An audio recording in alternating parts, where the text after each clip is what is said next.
des PCN. Donc je représente encore une fois le PCN Santé, donc nous sommes 4. Il est coordonné par, Virginie, Sivan. On est en charge donc de promouvoir et répondre à toutes les questions au sujet du cluster santé et des partenariats associés. Donc hésitez pas à nous contacter pour toute question, d'ordre général ou pour entretien individuel. Pour remettre, encore un peu de contexte sur, le programme de travail, s'il y en a encore, certains d'entre vous qui seraient pas, familiers avec.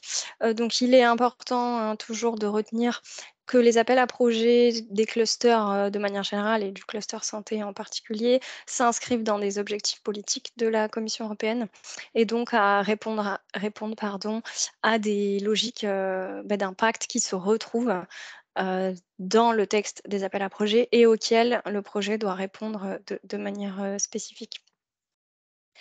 En bref, qu'est-ce qu'il faut enfin, quelle est la typologie de ces appels à projets? Donc un consortium de partenaires qui est, en fonction des appels, constitué, de 5 à 20 partenaires avec une moyenne qui tourne autour de 15, on va dire, mais c'est vraiment projet dépendant.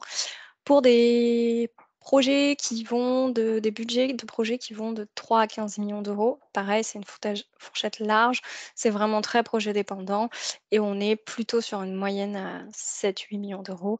Les projets durent en général 4 à 5 ans, parfois jusqu'à 6 ans. On a différents types d'actions, et ça c'est, assez important, à retenir. Donc les RIA, Research and Innovation Action, qui sont des projets de R&D pour lesquels le taux de financement européen sera de 100 pour toutes les entités. Et également des IA, donc des actions d'innovation, où là, on va être sur des projets qui sont un peu plus proches du marché. On est toujours sur 100 pour les entités publiques, mais uniquement 70 de taux de remboursement pour les entités privées. Dans la destination 5, on a 2 actions de type, IA, et je crois que c'est les seules, du programme. Et ensuite, il y a les CSA, donc actions de coordination et de soutien, qui ne vont pas financer la recherche, mais l'organisation de la recherche, où on n'aura toujours qu'un seul projet financé au niveau européen. Dans ce webinaire, je vais présenter uniquement les RIA et IA et je ne présente pas en particulier les CSA. Un petit rappel sur les règles de participation. On est toujours sur au minimum un consortium constitué de 3 entités légales, de 3 États membres ou associés différents. Vous pourrez alors voir la liste de tous les pays éligibles. Toutes les entités légales peuvent participer, pourvu qu'elles soient établies dans un État membre ou associé. Et pour ceux qui sont éligibles au financement, pareil, vous avez toute la liste ici, donc les fameux États membres associés, mais également un certain nombre de pays tiers, qui sont dits à faible ou moyen revenu. Également pour, le cluster santé uniquement, les partenaires américains sont finançables. Pour tout le reste, il peut exister certains mécanismes de cofinancement et dans ce cas-là, il faut, se renseigner au cas par cas. Comment doit-on lire un appel à projet? On est toujours dans cette, logique, d'impact. Donc pour chacune des destinations, vous avez, comme vous avez certainement dû le voir, une introduction assez générale qui indique, les grands objectifs à atteindre et l'impact à long terme de l'ensemble de la destination. Donc là, on est sur des choses beaucoup plus générales et pour chacun des topics, on commence toujours par les expected outcomes. Donc les résultats, du projet proposé devront contribuer à atteindre ces outcomes à court, moyen terme et dans le cadre de la proposition de projet, il faudra indiquer comment vous allez atteindre ces outcomes. Donc ça, c'est important à prendre en compte dès la première lecture, de l'appel pour construire un projet, pertinent. Donc, je le disais aujourd'hui, je vais vous présenter la destination 5 qui s'intéresse donc aux nouveaux, outils, technologies et solutions numériques pour la santé.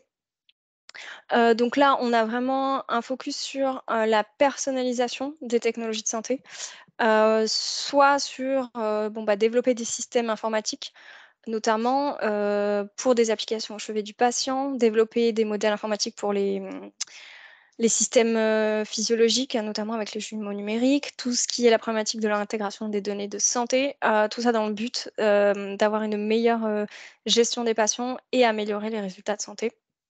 Et il y a également des appels pour accélérer la recherche biomédicale translationnelle, également un appel sur la médecine régénérative et se préparer aux potentielles menaces de santé transfrontalières. Donc les grandes politiques dans cette destination, ce sont notamment la stratégie de transformation numérique de santé et des soins. Donc là, bon, elle commence à être assez vieille, donc vous devez sûrement la connaître, elle date de 2018, mais qui donc classe les enjeux en trois grandes priorités. Donc, le fait que les citoyens aient un meilleur accès à leurs propres données et puissent les gérer pour mieux gérer leur santé.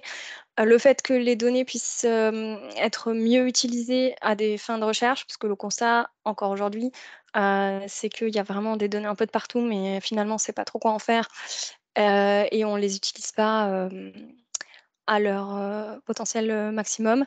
Et le troisième, c'est une meilleure interaction entre justement les patients et les prestataires de santé, enfin les fournisseurs de soins, pour toujours améliorer les résultats de santé.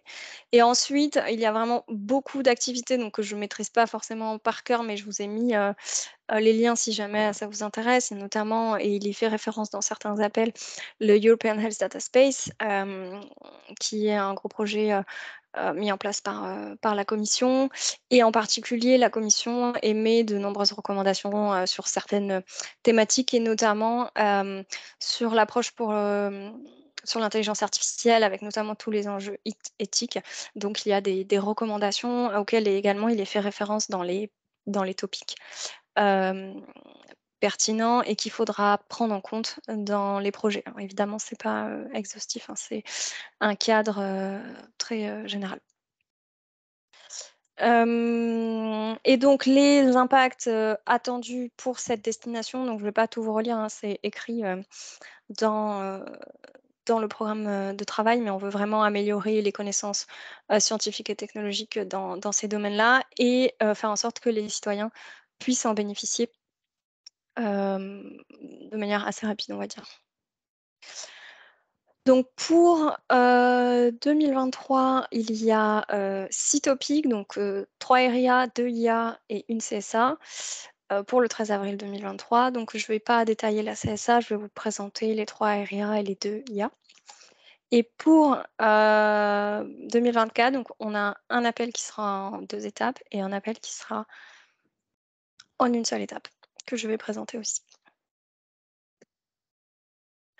Donc le premier appel, c'est donc la mise en œuvre d'essais cliniques de phase 2 ou phase supérieure pour des médicaments, enfin des ATMP, donc thérapie avancée, combinés à des dispositifs médicaux. Donc j'ai dit la date limite, c'est 13 avril, avec un budget total de 50 millions pour un budget par projet de 8 à 10 millions.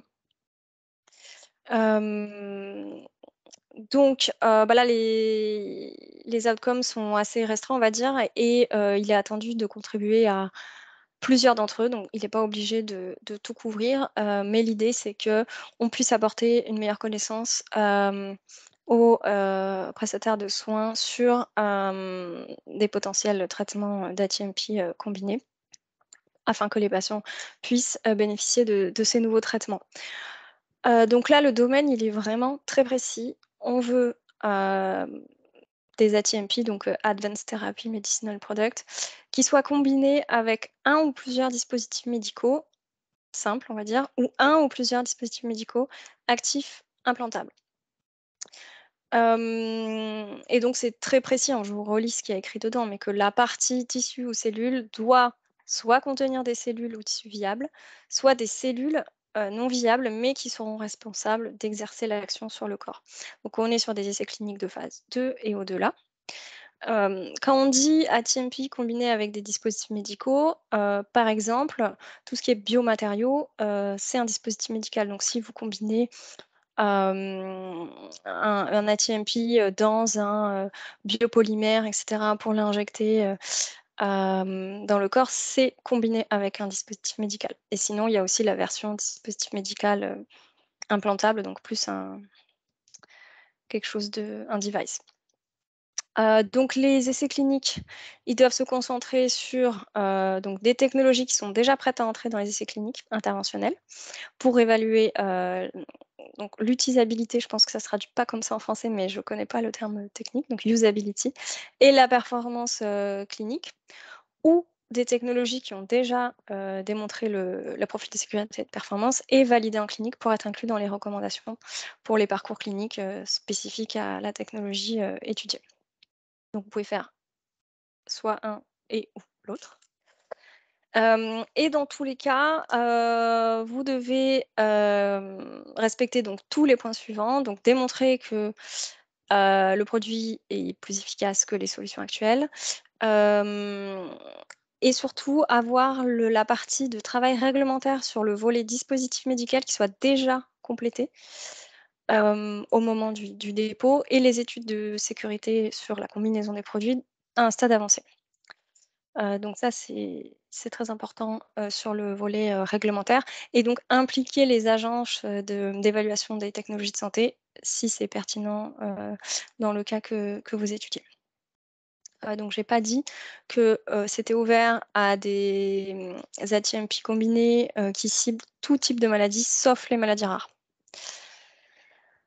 Bon, en termes de partenaires à inclure, à chaque fois je précise, enfin pas dans le détail parce que ça dépend vraiment du sujet que vous choisissez, mais en particulier, de manière générale, il est fortement encouragé d'avoir, des PME et comme il y a le volet réglementaire qui est très important, il faudra vraiment avoir soit directement dans votre consortium les experts, soit de pouvoir démontrer que vous êtes déjà en interaction avec les agences pertinentes ou que vous avez déjà les documents ou que vous avez déjà engagé, les démarches.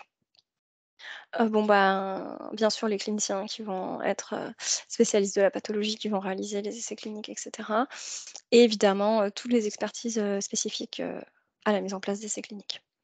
Qui sont, je le rappelle, des aspects qui sont très souvent fortement critiqués dans les évaluations, de manière, plutôt négative, même dans les projets financés. Voilà, en termes de contexte politique européen, donc il est cité, la réglementation liée aux ATMP, la réglementation européenne, mais c'est lié également, et ils l'ont pas spécifiquement noté, mais il y a également toutes les définitions et réglementations sur les dispositifs médicaux et dispositifs médicaux inventables. Et de manière intéressante également, il y a des, pages dédiées avec beaucoup de ressources sur le site de l'EMA, que ce soit sur le volet dispositif médical ou sur les ATMP, donc c'est aussi, intéressant à consulter. Alors en termes de projets, déjà financés, il y a bon, c'est pas forcément toujours directement, très relié, mais j'ai mis toutes les choses que j'ai trouvées, qui peuvent être, plus ou moins, liées. Donc, là, ce que je vous ai recensé, évidemment, c'est pas exhaustif du tout. J'ai surtout regardé tout ce qui avait déjà été fait dans le défi santé d'H2020 et dans Horizon Europe. Je suis pas allée rechercher, les projets, disons, individuels de type ERC ou des projets FET Open, par exemple, qui pourraient, avoir été, déjà financés, mais ça vous donne quand même une idée. Donc notamment, il y a eu un, un SM Instrument qui a été lancé en 2016-2017 sur, les biotechnologies. Donc bon, je vais pas tout regarder, hein, il y a eu 107, PME financées, mais donc du coup, il y en a certaines qui pourraient être dans ce domaine et sinon régulièrement, bah, il y a eu des appels sur les advanced therapy dans le défi santé, donc ça peut être intéressant, d'aller voir et notamment, dans Horizon Europe en 2021. Hem La prochaine génération de advanced therapy, mais donc voilà, pas forcément, lié à un dispositif médical dans ces cas-là. Et également, il y a eu beaucoup de choses de faites. Alors là, du coup, plutôt sur les biomatériaux, donc ce serait plutôt sur le volet, dispositif médical, dans l'ancien programme, NMBP. Donc beaucoup d'appels et beaucoup de projets. Donc pareil, je vous ai mis, les liens, si jamais, ça vous intéresse d'aller voir ce qui a été fait. Voilà pour le premier. Donc je ne sais pas s'il y a des questions. Oui, j'aurais une question. Sur quels aspects en particulier les expertises liées à la mise en place des essais cliniques sont-elles critiquées? En fait, c'est, de manière générale tout le design des essais cliniques qui a beaucoup de remarques en fait, dans les évaluations de projets. Ça peut être très varié, soit ils estiment que, il y a pas assez de patients, que la puissance statistique, sera pas suffisante ou que les critères d'inclusion, ne sont pas adaptés. Enfin voilà, c'est vraiment tout ce qui est, inhérent à la mise en place d'un essai clinique qui peut être beaucoup, critiqué et je pense que les experts doivent être briefés particulièrement par la commission sur ces aspects-là parce que dans H2020, je sais que tous les projets avec un essai clinique, sont sans cesse, amendés, enfin pour que, rallongés parce qu'il y a toujours, bah, de très nombreux retards, liés notamment au recrutement des patients. Donc il faut vraiment avoir, enfin détailler de manière très précise et bien justifier, tous les choix et toute la méthodologie. Hem, voilà, je ne sais pas si ça répond bien à votre question. Mais je vous renvoie, au webinaire qui est disponible sur notre site où tout est détaillé en particulier, sur les remarques qu'on a relevées en fait, sur les essais cliniques. Heu Pour l'accompagnement sur, peut-être, hésitez pas à prendre la parole, hein, l'accompagnement sur, les essais cliniques en particulier, pas spécifiquement, dans le PCN santé, mais, ma collègue, Catherine Tostin qui travaille aussi à la PHP pourra peut-être déjà mieux répondre à vos questions que moi parce que je suis pas du tout experte en essais cliniques. Mais si vous avez des questions en particulier, on peut prévoir un échange et voir, soit comment y répondre, soit comment vous renvoyer vers la bonne personne. Est-ce qu'il y a d'autres questions sur cet appel? Sinon je passe. Donc le deuxième, c'est, donc la consolidation de modèles de jumeaux numériques ou jumeaux virtuels qui soient existants, pour accélérer donc la recherche transactionnelle, vers un développement plus rentable de nouvelles technologies de santé. Donc là, on est toujours sur les appels avec une deadline au 13 avril, avec un budget de 50 millions au total pour un budget par projet de 8 à 10 millions. Donc là, c'est pareil, dans l'ensemble des outcomes, attendus, les propositions doivent contribuer à plusieurs d'entre eux et pas forcément, tous en fonction de où vous situez votre projet. Donc là, on s'adresse, notamment, aux cliniciens et aux professionnels, de santé pour que, effectivement, ils puissent avoir, accès à, des nouveaux modèles, pardon, qui leur permettront, de proposer des stratégies de gestion de patients, plus adaptées, notamment.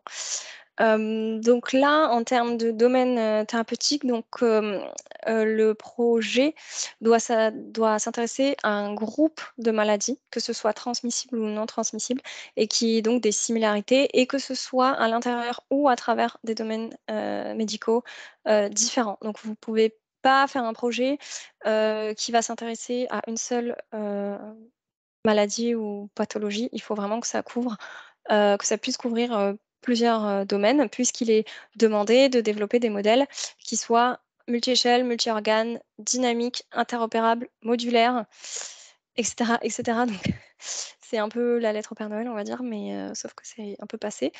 Mais on parle vraiment de consolider, des modèles existants et pas de partir de zéro. Donc ça reste un research innovation action, ça reste de la recherche, mais pas de la recherche, de zéro. Hem Et donc là, évidemment, hein, c'est ouvert à tout type de méthodologie de modélisation. Donc ils citent en particulier modélisation mécanistique, intelligence artificielle et cetera. Il y en a un certain nombre, mais c'est vraiment ouvert. Par contre, ce qu'il est très important, de démontrer dans votre proposition, c'est que vous avez bien accès aux données nécessaires. Heu, Au moment où le projet démarre, vous avez déjà toutes les autorisations, et vous avez bien les bases de données et cetera. Et dans le cadre du projet, donc, mettre en place, des études de preuve de concept et de faisabilité, donc dans les environnements pertinents, avec, les utilisateurs finaux pour pouvoir, les valider et comme on est quand même dans un développement assez avancé, il faut déjà penser à la stratégie d'exploitation et du business plan. Donc ce qui va demander, obligatoirement d'inclure des partenaires qui vont être, experts un peu sur ce volet, éventuellement les PME. Donc voilà, PME fortement encouragées dans le cadre, de l'appel. Évidemment utilisateurs finaux, donc on pense, aux cliniciens forcément et les patients, pour le côté, validation. Bon évidemment, hein, tout ce qui est, partie modélisation mathématique, ça va être le cœur des partenaires. Les, partenaires où, la capacité à, avoir accès aux données, nécessaires et évidemment en fonction, des pathologies que vous allez cibler, ben, les experts dans ces domaines. Donc rien de très exceptionnel, sur cet appel. En termes de contexte politique européen, alors j'ai pas trouvé des choses, hyper, spécifiques, mais le texte renvoie au programme qui s'appelle Digital Europe, qui finance des choses dans ce domaine et qui a notamment, financé un projet qui s'appelle EDIT, donc un écosystème pour les jumeaux numériques, en santé. Donc je pense qu'il sera important d'aller voir ce qui est fait et de voir si, voilà, il y a des synergies, mais il me semble qu'il vient juste d'être, financé, donc il y a même pas encore de fiches sur Cordis, mais voilà, c'est important, à savoir. Et en termes de projets déjà financés, donc dans les appels à projets thématiques, j'en ai pas trouvé de spécifiques, dans le défi santé. Il y a eu par contre en 2020 un anciennement FED Proactive, qui était sur, les jumeaux numériques en sciences de la vie et donc il y a eu 3 projets financés, mais du coup sur les FED Proactive, on est plutôt sur des TRL, assez bas, par rapport à cet appel où on demande quand même de consolider des choses, existantes. Mais donc c'est quand même, intéressant, à savoir. Alors, est-ce qu'il y a des questions sur cet appel? Oui. Est-ce que les pathologies mentales sont prises en compte dans l'appel à projet Virtual Twins? Alors elles sont pas exclues, donc c'est vraiment tout type, de pathologie, il faut que ce soit un groupe de maladies, mais donc si vous pouvez démontrer que, voilà, c'est un groupe de maladies et qu'il y a un besoin pertinent et des choses à faire là-dedans, c'est pas exclu en tout cas. Et la deuxième question, les maladies du groupe de maladies mentionnées dans l'appel doivent-elles être en quelque sorte liées ou les maladies peuvent-elles être complètement décorrélées? Ce qu'il est demandé, c'est qu'elles aient des, en anglais, ils disent, commonalities. Donc en fait, il faut que ça soit cohérent par rapport au modèle, que vous développez, de l'organe ou des différents organes. On a posé la question à la commission, c'était pas hyper clair, on attend qu'ils publient leur FAQ. Normalement, ils doivent nous faire une, réponse écrite, mais c'est juste qu'il faut que ça soit pertinent d'un point de vue scientifique par rapport au modèle, que vous développez. Mais j'imagine que s'il y a des mécanismes, je sais pas moi, dans le poumon qui sont, en jeu dans 2 maladies a priori très différentes, j'imagine que ça peut marcher. Puisqu'il précise vraiment que le groupe de maladies peut se situer à l'intérieur d'un même domaine médical, donc par exemple, je sais pas, un ensemble de maladies cardiovasculaires ou à travers différents domaines médicaux. Donc je pense que c'est vraiment très ouvert. Juste ce qu'ils veulent pas, c'est un modèle qui est pertinent pour une seule maladie. Heu, Ils veulent capitaliser, je pense, sur l'investissement. Donc je sais pas, Hakim, si ça répond à votre question, mais dès qu'on a en tout cas la version écrite de la réponse de la commission, on la publiera. Est-ce qu'il y a d'autres questions ou remarques sur cet appel?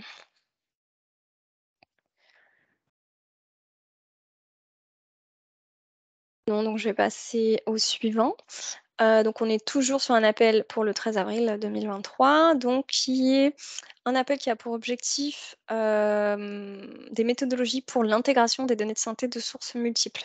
Donc sources multiples, vraiment, des dossiers patients, la génomique, l'imagerie, résultats de laboratoire, enfin vraiment, toutes les données. Et dans le but donc de lier ces données en vie réelle et les données, cliniques. Donc on est vraiment sur la méthodologie, pour l'intégration de ces données, hem, qui doit être exemplifiée dans, plusieurs, études de cas. Donc là, on a un ensemble d'outcomes qui est quand même assez important, pour lequel il est indiqué qu'il faut contribuer à la plupart d'eux. Donc la plupart d'eux, c'est toujours un peu, flou. Le plus, le mieux, je dirais, dans la limite du raisonnable en fonction, du projet que vous développez. Mais donc on a vraiment, des objectifs vers les chercheurs et les professionnels de santé, hein, pour qu'ils puissent avoir des meilleurs outils pour justement intégrer toutes ces données, toujours dans le but d'améliorer les résultats de santé, etc. Donc là, il faut développer dans le cadre de ce projet plusieurs, alors c'est pareil, plusieurs études de cas, donc a priori au moins 2, dans des groupes de maladies, donc sauf le cancer. Ici, le cancer est exclu de l'appel. Et dans les études de cas que vous allez faire, il faudra qu'il y en ait un au moins qui implique les données de séquences de génome entier. Donc là, je le dis parce que j'avais vu un projet qui était un peu parti dans la mauvaise direction, mais on n'est pas sur l'étude d'une maladie en particulier, mais on est vraiment sur la méthodologie d'intégration des données. Et pas sur l'étude ou l'amélioration des résultats de santé d'une pathologie en particulier. On est vraiment sur la méthode de l'intégration des données, la standardisation, etc. Dans le cas du projet, il faudra quand même démontrer l'efficacité et développer ces méthodologies dans des cas d'usage. Donc ça fait des projets peut-être un peu gros. Voilà, et donc du coup, dans le cadre de ce projet, il faut vraiment traiter tous les aspects qui sont indiqués dans le texte. Donc identifier les barrières justement à l'intégration de ces données.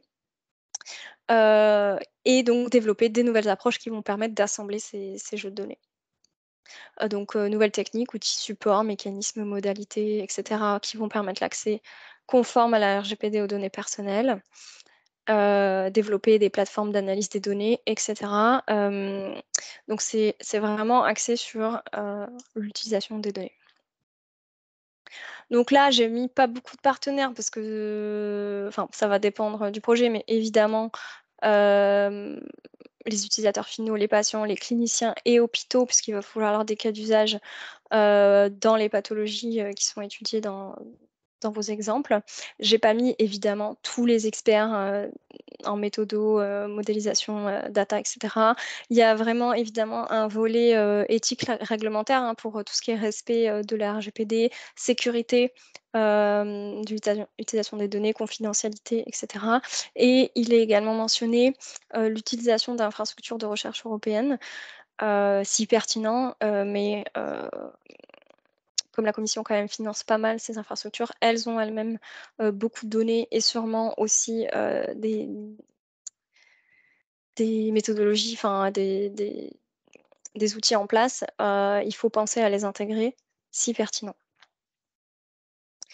En termes de contexte politique européen, donc il y a pas mal de choses dans l'appel. Il est cité donc le European Health Data Space, l'initiative One Million Genome, hein, pour la partie plus séquençage, enfin le cas d'usage qui doit intégrer les données de génome, et le European Open Science Cloud. Donc ça doit vraiment rassembler en fait tous les éléments des stratégies, enfin correspondre aux stratégies de toutes ces grandes initiatives. En termes de projets déjà financés, alors il y a beaucoup de choses qui sont financées sur les datas de manière générale depuis le début de H2020. Donc là, je vous ai mis plusieurs exemples qui ne sont pas forcément directement exactement ça, mais qui sont des initiatives. Il y a eu beaucoup de choses sur, par exemple, l'interopérabilité des données. Notamment l'appel de 2014, Advancing Bioinformatics, on était vraiment sur le développer des outils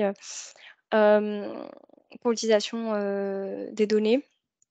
Il y a notamment eu une CSA en 2018 sur l'intégration des données, par exemple, pour avoir un cadre standardisé. Donc voilà, pas mal de choses.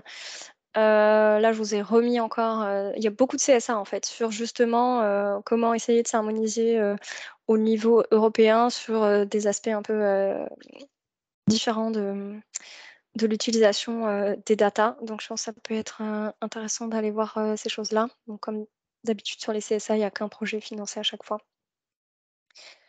Donc voilà, c'est très large et ça va vraiment dépendre du projet que vous proposez. Est-ce qu'il y a des questions sur cet appel? Moins de succès celui-ci.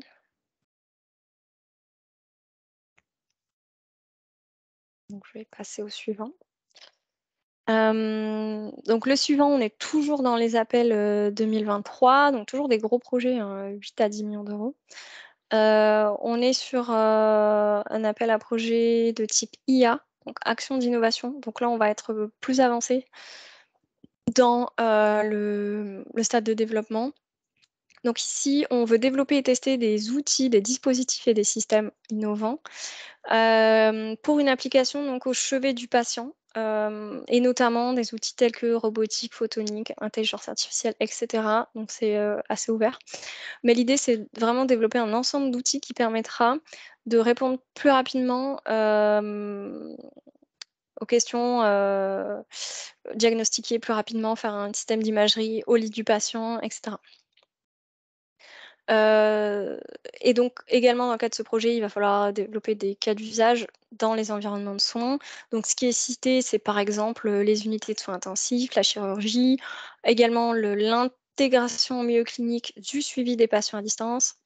Donc ça s'applique vraiment, voilà, à l'environnement de soins et ce qu'il est indiqué dans l'appel, c'est que le projet doit démarrer à la preuve de concept jusqu'à la démonstration, pardon, du prototype en environnement opérationnel, donc ce qui correspond à un TRL de 4 à 7 environ.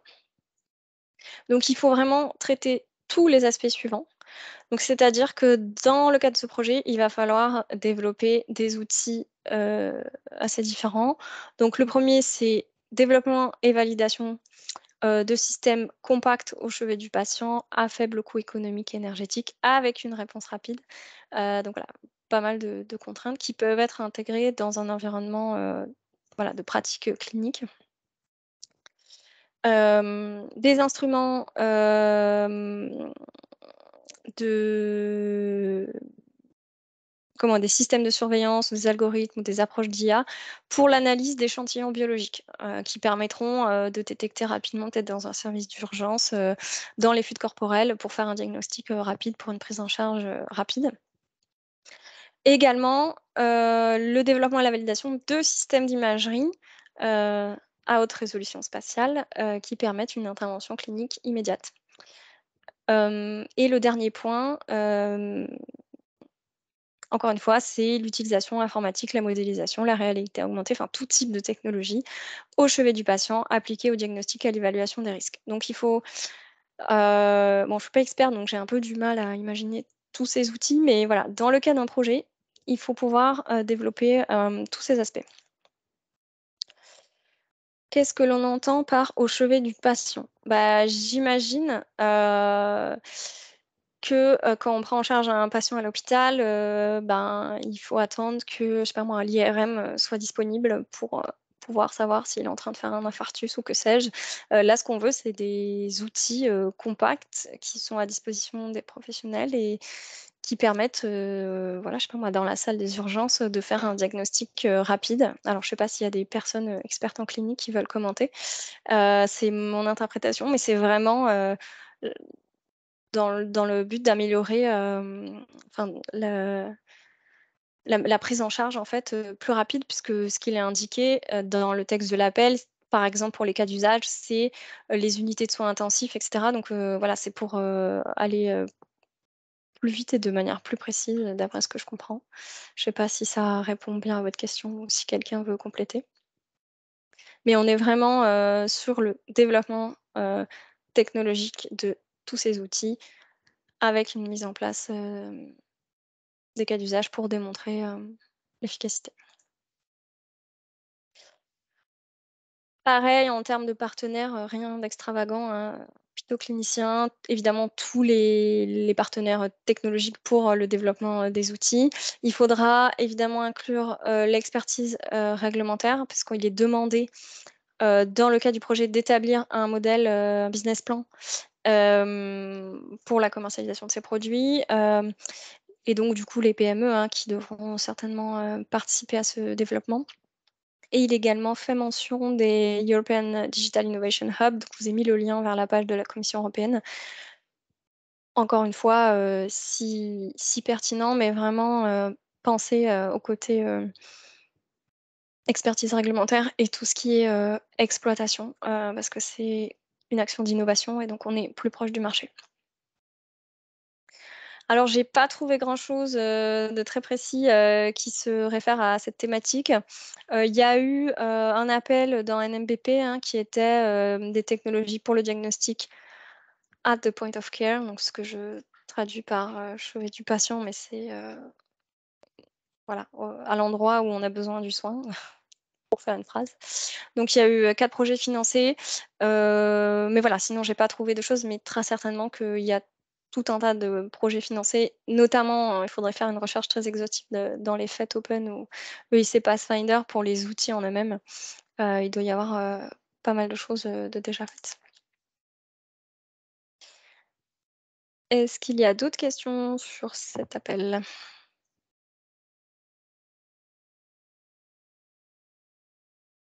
A priori. Le dernier appel de 2023, c'est, un appel qui s'inscrit dans les appels, de l'agence HERA, donc l'agence de, Health Emergency Response Authority, donc pour préparer la réponse aux menaces de santé qui a été créée, suite à la crise Covid. Donc ici, l'objectif, c'est, de développer et tester des outils, des dispositifs ou des systèmes. Ah mais non, je suis désolée, il y a un copier-coller qui a fait une erreur, donc c'est pas du tout ça. C'est, donc développer des outils de diagnostic, in vitro, qui permettront de détecter très rapidement les menaces de santé. Et les menaces de santé, c'est, celles qui sont identifiées par cette fameuse agence HERA.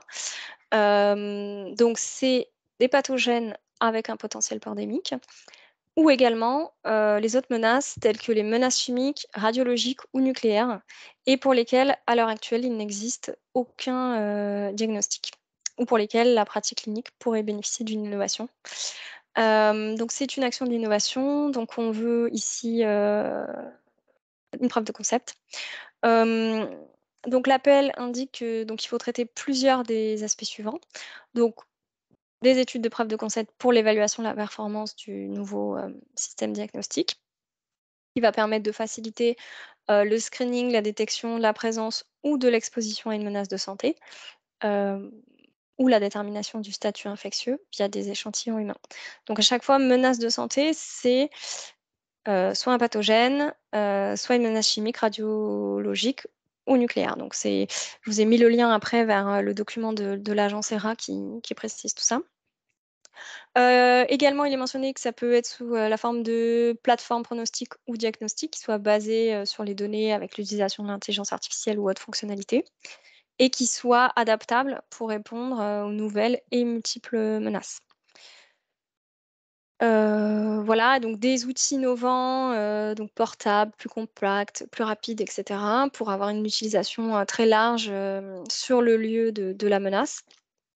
Ou également, des méthodes de prélèvement qui soient innovantes et qui peuvent apporter, une amélioration, significative.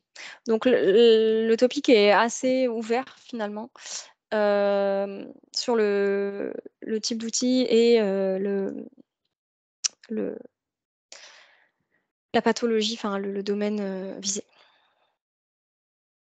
Dans tous les cas, il faudra inclure une voie réglementaire d'accès au marché qui soit claire. Encore une fois, on est sur une action d'innovation, hein, donc on veut, savoir, quand même de manière assez précise, le chemin pour la suite. On prend en compte les facteurs sociaux, ça c'est un peu dans tous les appels. Hem et donc mettre, l'accent sur des nouveaux diagnostics ou méthodologies qui soient passe-partout. Alors je suis désolée, j'ai traduit un catch-all méthodologie, mais j'ai pas trouvé mieux. Hem, donc voilà, qu'on puisse vraiment, utiliser, un peu partout et très rapidement. Dans le cadre de cet appel, il est indiqué que le JRC, donc JRC, c'est le Joint Research Center, c'est le laboratoire de la Commission européenne qui intervient notamment, sur tout ce qui est, méthode, réglementaire pour, évaluation, heu, enfin beaucoup de méthodes analytiques, mais pas que. Et donc ce JRC, collaborera avec les projets financés, en fonction de enfin, si c'est pertinent pour eux de collaborer ou pas, notamment sur les aspects de l'évaluation de la performance des dispositifs. Dans le cadre de votre proposition, vous ne devez pas inclure le GRC en tant que partenaire. Vous devez juste, indiquer sur quels aspects il pourrait collaborer. Ça n'a pas besoin d'être, hyper développé et c'est uniquement les projets qui seront invités pour, financement qui seront mis en contact avec le GRC par, la Commission européenne et ça sera discuté à ce moment-là. Donc en termes de contexte politique, bon, je vous ai remis, hein, le fameux document de l'agence ERA qui identifie les menaces de santé. J'ai pas remis, hein, toutes les choses qui ont été faites, suite à la crise Covid, mais on est vraiment dans ce contexte, politique. Et il y a également, la définition de in vitro diagnostic, donc la définition, européenne à laquelle vous pouvez vous référer pour savoir si ce que vous souhaitez développer rentre bien dans le cadre, de l'appel ou pas. En termes de, projets déjà financés, pareil, j'ai pas trouvé énormément d'appels spécifiques à ce sujet dans le défi santé en tout cas. Il y a eu un appel en 2014 qui était sur le développement de nouveaux outils et technologies, diagnostiques, donc avec 9 projets, financés. Sinon pareil, hein, il doit y avoir beaucoup de projets, heu, soit ERC, soit surtout, FET Open, EIC qui doivent être financés sur ce sujet. Est-ce qu'il y a des questions? Est-ce que vous êtes toujours là? Sinon, je vais passer, à l'appel suivant. Donc l'appel suivant, parce que c'est l'avant-dernier appel, là, on est sur un appel à projet en 2 étapes. Donc pour celui-ci, la date limite de la première étape sera au 19 septembre 2023 et la deuxième au 11 avril 2024, avec un budget total de 25 millions pour un budget par projet de 4 à 8 millions. Donc là, on est sur le développement ou l'utilisation de stratégies et d'outils qui soient non basés sur les animaux, pour permettre une meilleure compréhension de la pathogénèse de désordres qui présentent un fort impact sur la santé publique et pour lesquels on a soit un fort taux d'utilisation d'animaux, soit une souffrance animale, sévère et qui permettra aussi de développer des concepts biomédicaux avec une valeur translationnelle pardon, améliorée. Parce que le constat, c'est que parfois, quand on passe des modèles animaux à l'humain, on a quelques échecs parce que la valeur translationnelle du modèle animal est limitée. Donc là, les objectifs, bah, c'est vraiment de fournir aux chercheurs des nouveaux outils, hein, qui vont leur permettre à la fois d'utiliser moins d'animaux et qui seront plus pertinents, pour les humains. Hem, voilà et donc ici, c'est ouvert à vraiment, beaucoup de domaines, hein, donc tous les domaines de la recherche biomédicale pour lesquels les modèles animaux sont utilisés, mais soit qui sont, donc d'une valeur translationnelle limitée, soit qui présentent un fort taux de souffrance pour les animaux. Donc il n'est pas précisé de stade de développement, donc c'est plutôt au choix. Par contre, ce qu'il est précisé, c'est qu'à l'intérieur d'une proposition, Heu, il faut vraiment inclure une variété de technologies. On ne peut pas juste développer un projet sur un organoïde. On attend vraiment une variété de technologies et d'approches, méthodologiques. Il ne faut pas couvrir toutes les approches, mais voilà, il ne faut pas que ce soit une seule. Hem et dans le cadre de ce projet, il faudra également s'intéresser à l'aspect dissémination et partage de connaissances, pour s'assurer de l'adoption heu, de ces nouvelles méthodes, d'une part par, la communauté de recherche biomédicale, mais également que ce soit traduit en politique de santé, si pertinent. Hem, également, considérer les aspects, coût-bénéfice et la facilité d'utilisation et de production par rapport aux pratiques courantes. Et enfin, développer des critères pour la qualification et la standardisation de ces nouveaux modèles et qui soient bien, justifiés. Donc finalement, le texte de cet appel est assez, court, hein. Il y a pas de de difficultés, particulières, je vais dire.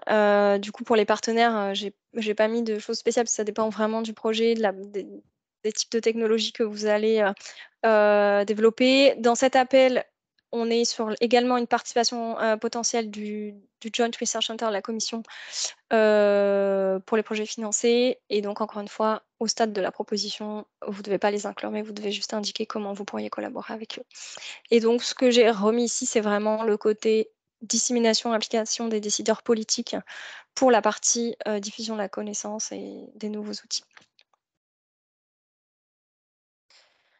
En termes de contexte politique, il n'y en a pas spécialement de mentionné dans l'appel. Je vous ai remis ici le cadre législatif européen sur l'utilisation des animaux, mais c'est tout.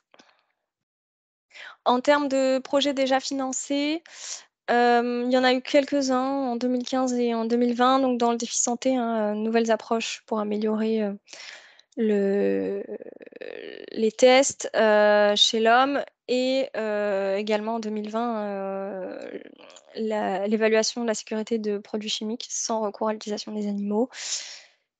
Et spécifiquement, dans le programme NMBP aussi, il y a eu un appel à projet pour le développement de organ on chip en 2020.